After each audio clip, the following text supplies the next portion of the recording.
But I think that this gives them the same style of composition that they're after, where Akali kind of pivots them and would leave Cream to be the solo diver of this composition. Whereas now they have tools to go into the backline if they want to. Yeah.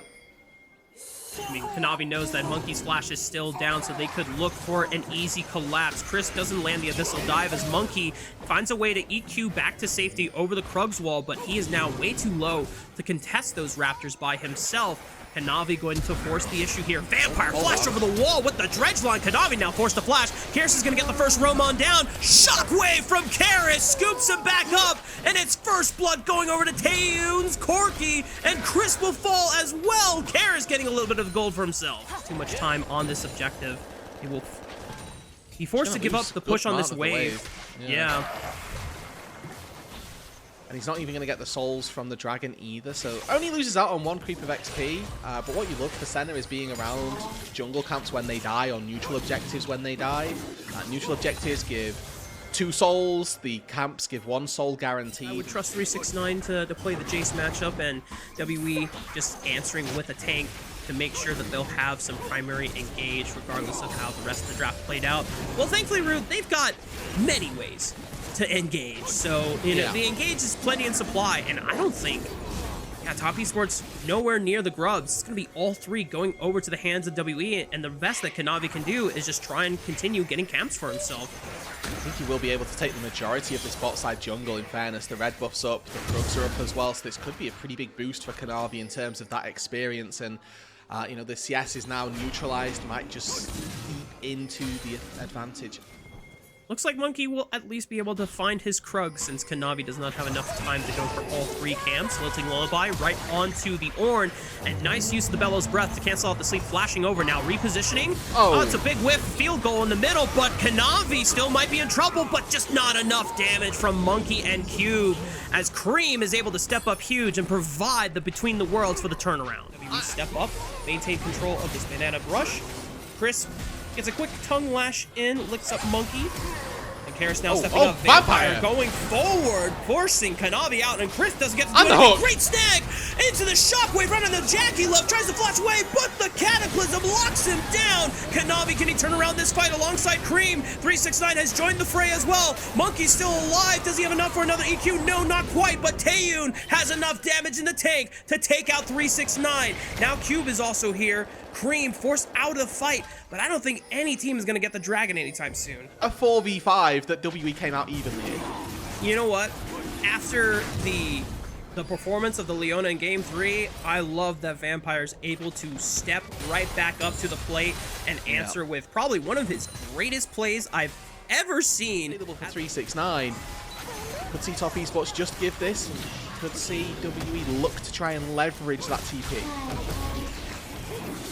That should be feats of warfare completely picked up here for WE, since they got the first 3 kills for themselves in the first 3 objectives. Another dredge line from Vampire right onto Chris. Kanavi separated from the rest of the team as he's locked down in this Cataclysm. EQ gets the knockup. Here comes the call of the Forge God. Good stasis by Kanavi, buys some time, but he's super low, and the shockwave clips him. Taeyoon picks up an easy double kill, and Monkey rides the Rift Herald right into the mid lane, blasting open this game.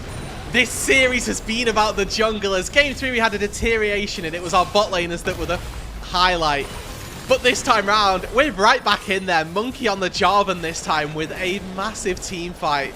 We'll have a look at it again because it might go a little bit under the radar. It's a great engage by Vampire. Taeyoon as well has a wonderful follow-up. 5-0 and 4 on this Corki. And now they're able to take a charge into the tier 2 mid lane. They take 2 tier 1 turrets across the map, and all they have to sacrifice is a little bit of gold onto 369 as he takes a tier 1 turret down on the bot side as well. And now WE find themselves 3,000 gold ahead at just 17 minutes. They're going to break open every single tier 1 turret. This is really good sequence of plays by WE. They are doing things by the book. They are being methodical. They were able to, you know, use that fight around the Herald to break open a little more than they might have anticipated. Now 369 and they're fishing. Good night.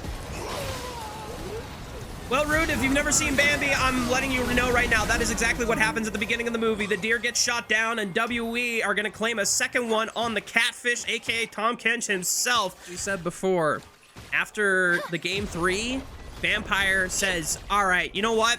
My bad, guys. I'm going to turn up. and he is definitely doing so in this game 4.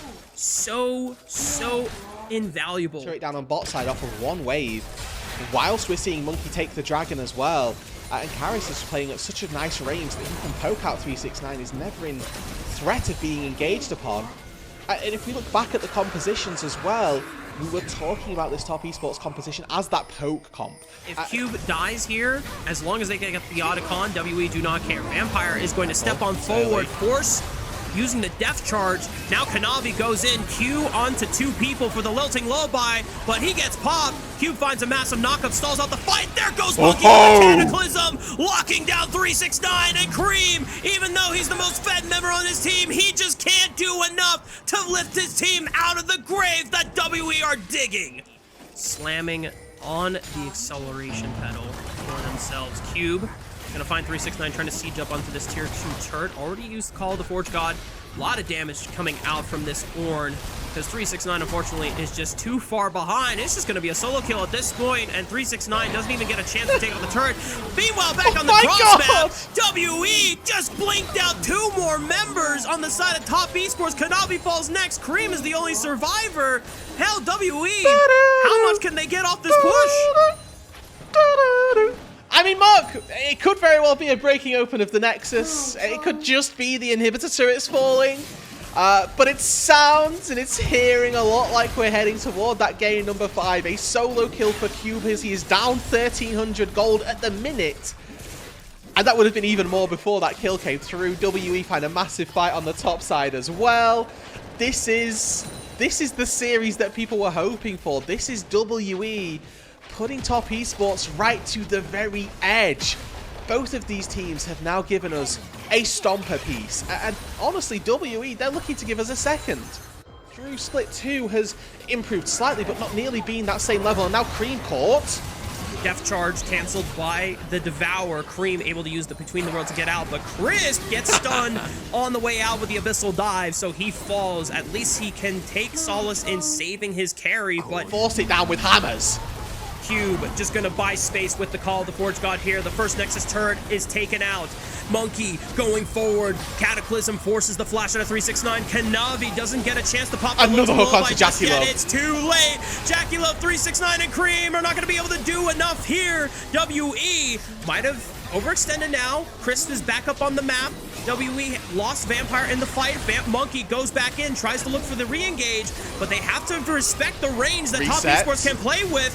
Good knockup from Cube, but Karis has got to be careful with his health bar. Taeyun trying to send it, gets a massive shutdown over to 369's pockets. You know, the poke will be massive, and you can find it onto Karis and Taeyun before a fight breaks out. Cool. But as you said, Rude, top esports are in no position to even get set up on an objective to look for the poke early on, because if they step up, Cataclysm, Dredge Line, Death Charge, Call of the Forge God, all these engage tools that WE have over-indexed on, and they're being rewarded for it. Well, you can just see them trying to defend the little scraps of vision they can get, and they're getting punished for that as well. Chris might be in trouble. Blast Cone doesn't necessarily propel him back over to safety. Monkey sends it with the Cataclysm. Call of the Forge God right into choke point. Is so deadly. Cream tries to do what he can to force Taeyun out of this fight, but he just gets blown up, and top esports retreat with the remaining 4 members that they have. 4,000 gold deficit in the top lane. The rest of the map, the important area. 369, no! Oh, flashing away from the Dredge Line, and the Death Charge cannot be pays for the sins of 369, and that just could be it. Enough to end this game. Cube not able to find the knockup as a quick flash from Chris, but there is no more effective front line. Jackie Love in trouble, flashing over and away. Cream, what can he do with Jackie Love and Crisp against the full 5-man assault from WE? This should be game 5 in sight for them. Nexus turret's about to respawn. Cream trying to look for some damage. Crisp able to save him with the Devour. Monkey about to fall, sends it with the Cataclysm. Cream doing enough damage. Jackie Love trying to pump through the backline, but Monkey finds the EQ knockup and survives still. Now it's up to Jackie Love and Chris to buy another 8 seconds. Another hook! Kanavi to come back, but he finds another hook thanks to Vampire. Cue the Silver Scrapes, baby. We're going to game 5. WE 28-9 take down top esports. Another slaughter These were some of the best highlights from today's matchup. Which moment was your favorite? Let me know in the comment section below. This is OP, and I'll see you tomorrow. Take care.